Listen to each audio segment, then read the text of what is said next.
នេះគឺជារបស់នៅលក់នៅលើភ្នំសំពៅបាទអូពិតជាល្អមែនតើអញ្ចឹង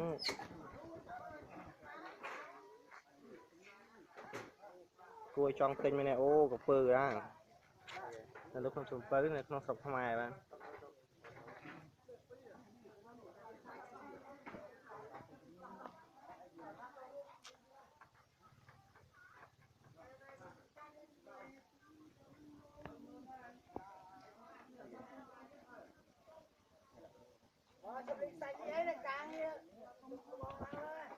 អូពោះ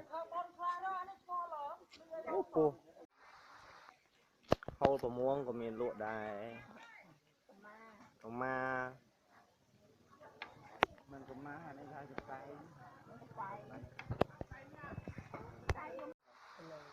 លើទៀត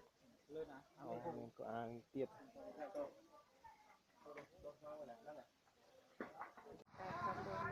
ហើយ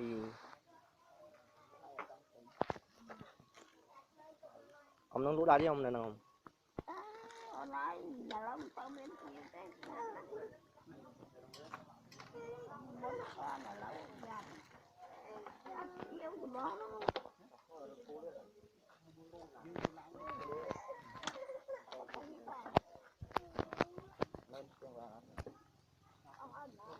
អូច្រើនល្អគួរឲ្យចង់ទិញណាមានគ្នាទេសចរឃើញគួរឲ្យចង់ទិញមានហូលប្រមួងមានសម្ភារៈមានរបស់របររូបសំណាកគំរូព្រះការចាក់ក្បាច់ផ្សេងមានដាក់មីកំបិតបើទៅនៅស្រុកខ្មែរយើងសបយលក់ច្រើនណាស់មានកន្លែងច្រើនណាស់តែណាស់យើងមិនស្គាល់កន្លែងអញ្ចឹងតាណាក៏មានលក់ដែរហើយល្អមានស្គរ